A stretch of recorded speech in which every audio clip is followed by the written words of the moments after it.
पुराने समय की बात है जब हमारा देश पूरी तरह से विकसित नहीं हुआ था और देश में छुआछूत बुरी तरह छाया हुआ था। खुशबू नाम की एक बहुत ही खूबसूरत औरत थी। वह पेशे से एक हाई स्कूल टीचर थी। खुशबू स्कूल में बच्चों को पढ़ाने जाती थी, लेकिन उस स्कूल के बच्चों से वो बहुत दूर रहा करती थी। यहाँ तक कि वह बच्चों की किताबें तक को हाथ नहीं लगाती थी और सभी बच्चों को अपने से 1 फीट की दूरी से बात करने के लिए कहती थी।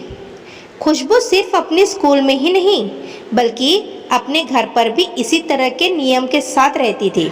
वो खुद सुंदर थी, इसलिए उसे सिर्फ सुंदर दिखने वाले लोगों के साथ ही दोस्ती करना और बातें करना पसंद था। खुशबू को छोटे बच्चे बहुत पसंद थे। वो उन्हें तोहफे देती, खाने की अच्छी अच्छी चीज़ें देती, पर उन्हें कभी अपनी गोद में नहीं बैठाती। वो दूर से ही उन्हें पुकारती और उनके साथ बात करती। खुशबू हर वक्त अपने आप को दूसरे से ज़्यादा स्वच्छ मानती थी और वो किसी को भी अपने पास नहीं आने देती थी। घर पर भी उसके बिस्तर, कपड़े आदि को वो परिवार के दूसरे सदस्यों से दूर ही रखती और किसी को भी छूने नहीं देती। वक्त बीतता जा रहा था। अब खुशबू की उम्र 65 वर्ष हुई। उसके पास उसका एक बेटा रहता। वक्त के बदलाव के साथ अब खुशबू का भी शरीर उसका साथ नहीं दे रहा था और उसे एक बहुत बुरी बीमारी हो गई थी। अब वो ना चल पा रही थी, ना ही वो अपना काम खुद से कर पाती थी। अब किसी के सहारे के बिना एक करवट बदलना भी उसके लिए मुश्किल था। कई बार कई घंटों गंदगी में पड़ी रहती थी। जिन नौकरों से खुशबू अपने आप को दूर रखती थी, आज वो उसके सहारे के बिना एक पल भी नहीं रह सकती थी।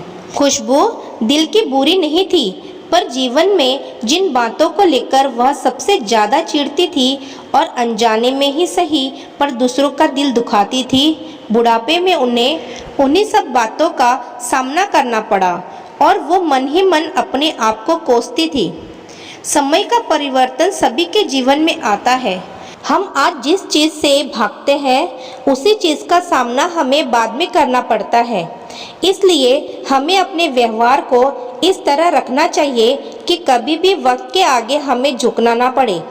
हमारी शारीरिक सुंदरता कभी नहीं टिकती है, इसलिए हमें उस पर कभी भी अभिमान नहीं करना चाहिए और ना ही दूसरे लोगों को उसके रूप के लिए कोसना चाहिए।